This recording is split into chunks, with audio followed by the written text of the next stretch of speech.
Olá! Hoje nós vamos falar sobre as medidas de ocorrência das doenças em uma população.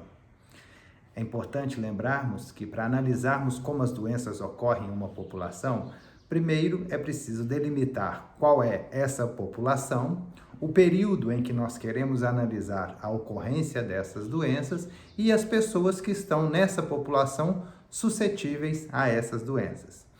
Hoje vamos falar especificamente sobre dois termos muito utilizados em epidemiologia e em estatística, que é a incidência e a prevalência de doenças.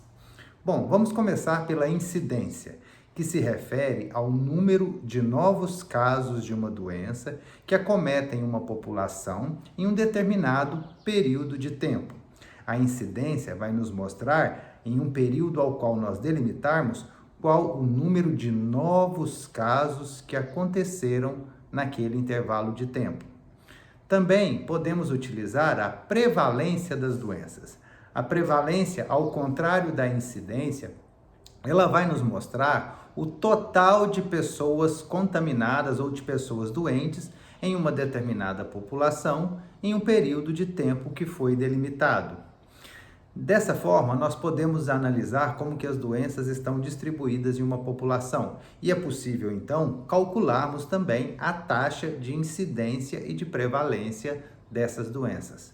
Para encontrarmos a incidência, o número de novos casos, nós vamos pegar no período delimitado o número de novos casos que foram registrados naquele período e vamos dividir isso pela população suscetível àquela doença naquele local. Se multiplicarmos isso vezes 100, nós vamos ter então a porcentagem, a taxa de incidência naquela população, naquele período ao qual foi estipulado.